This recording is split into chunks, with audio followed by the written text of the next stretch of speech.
Kansas City as we continue to get ready for this weekend. Let's welcome Groovy to the show. How you doing, Lando? What's up, guys? Doing great. We appreciate your time. It's just the start, obviously, of Fight Week Wednesday, starting to do your media. What's Fight Week like for you? I mean, it's pretty chill. I just work out and hang out and eat barely anything and cut weight, and then wake up on Saturday morning and beat somebody else. That's it.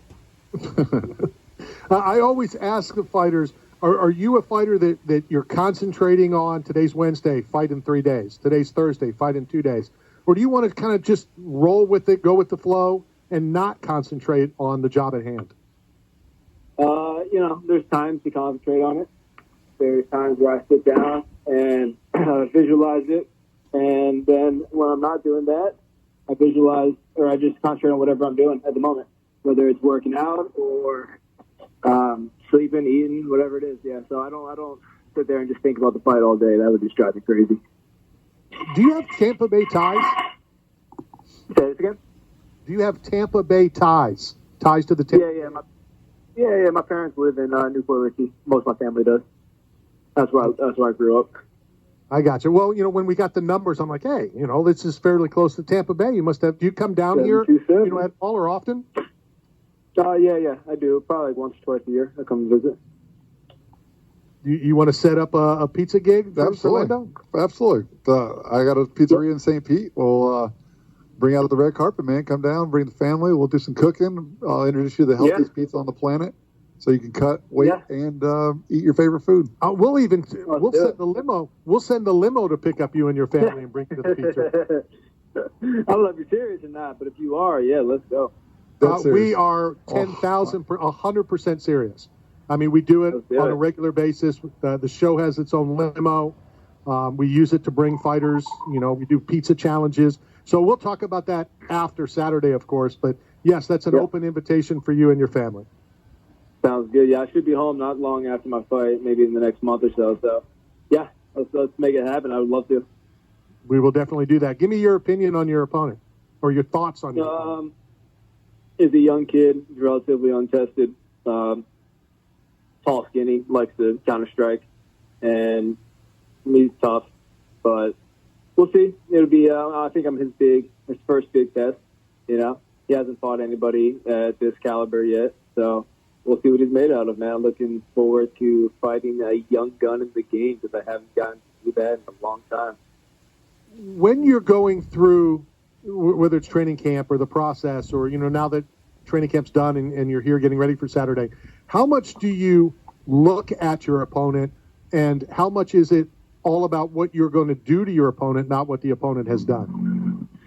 I would say 75-25. Like, I look at habits my opponent has and, certain things we pick up on. But for the most part, just focusing on building my own skill set and getting to my best abilities.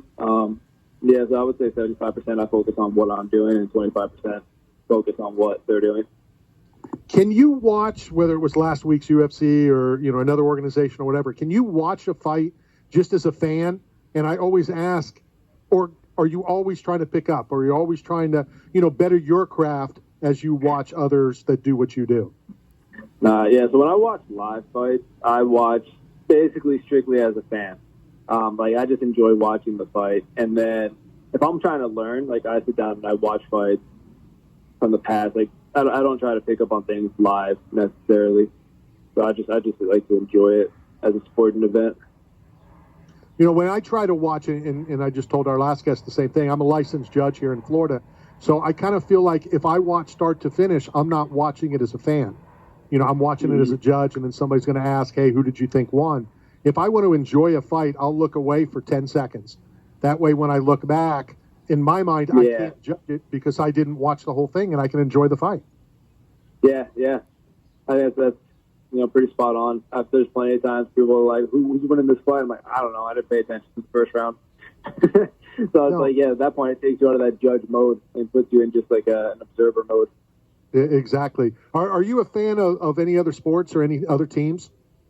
Yeah, I mean, nothing I'm not into baseball, football, or anything, but I'm pretty heavily invested in MotoGP. I'm a big racing fan.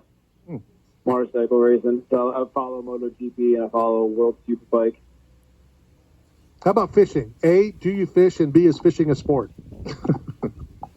Yes, but not heavily. And yes. Although, it's a sport. Yeah, it's a sport. We were discussing that earlier, and not to add to this incredible offer of coming to pizza in the limo, we'll take you guys fishing as well, because our captain happens to be sitting here during the show as well. So this may turn out to be a whole cool day or two for you. Yeah, last time I was in Tampa, I went out with a couple guys. We went like 40 miles out, caught a bunch of red snapper, I believe it is, and we caught a cobia. And, man, it was a great day all the way out there, deep waters.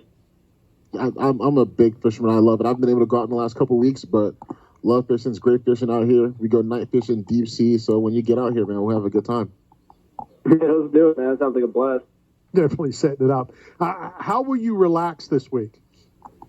Well, right now I'm just sitting on my balcony and drinking some water and talking to you guys. And it's a nice day out, and blue skies, nice weather, birds chirping. So I think that's pretty relaxing right there. Yeah, definitely. Life's good. Hey, Lando, so, I mean, obviously, when you ask fighters what they're doing it for, most of them say the belt. Football players like Caleb here do it for the ring. But are you doing it for the ring? Yeah, thank you. Or the paper. Yeah. Or the paper. Some guys doing it for Rolexes. But but the 2016 Knockout of the Year has to be one of the coolest accolades to acquire in the sport, right? Am I right? Yeah, I mean, that was, it's pretty dope. Yeah. I got a little trophy for that, man, and it's one of those things that still feels surreal. Yeah. When something like that happens, whatever, a knockout or a submission that was so fantastic, how do you block it out? Do you block it out, or are you trying to duplicate or even improve on that? No, you can't. You can't duplicate. You can't try to duplicate or relive these moments, or because then it takes you out of that flow state. It takes you out of that process of performance. And the more you focus on making something happen, the less likely it is to happen. So you have to just let things be, let things act naturally. And if it ever duplicates, it'd be so sick. But you can't do that. You can't focus on making something happen. Like, you can't go into a fight being like, oh, I'm going to knock this guy out. I want to knock this guy out. Because then your whole process of how you perform is going to change completely. You're going to be a little bit stiffer. You're going to be maybe head hunting more. It's just not going to be the same type of flow that you would normally have when you're at your best. So when it does happen again, and now you have 2 trophies for Knockout of the Year, which one will be, your more prized possession? Hey, if I get Knockout of the Year on Saturday, you guys are I'm going to call you back and tell you guys that you're slightly psychic. All right, Lando, thanks for coming on the show. Say thanks. We're going to send you a care package from 8 Man Strong. When you come to Tampa, we're going to roll out the red carpet, bring the limo. We'll go deep sea fishing. We'll come here and feast and break bread at Tour de Pizza. You know what we can do? We don't need to mail the box of 8 Man Strong. We'll just give it to them here at Tour de Pizza. That's true. That's what we'll do. Beautiful. There you go, Lando. Thank you very much. Enjoy the rest of the day and the rest of the week, and have a lot of fun on Saturday. Awesome. Appreciate you guys. All right, take care. That is Groovy. Groovy. We always talk about nicknames. That's a pretty good one. He's groovy. Yeah. He's groovy. Why would you call him Lando? That's his name. I thought it was... was I mixed up on who we were interviewing just now? Yeah. Okay. That makes a lot of sense. We were on break the first hour. Yeah, stick to football. Because I came in here and I'm researching somebody. It's because and then you kept saying Lando. I apologize. It's because in this sport, they don't have jerseys with numbers on it. Yeah. So it's not easy to find out who's who. Okay. All righty. Number 99. I'm not perfect. I'm a little rusty. You didn't know who 99 was.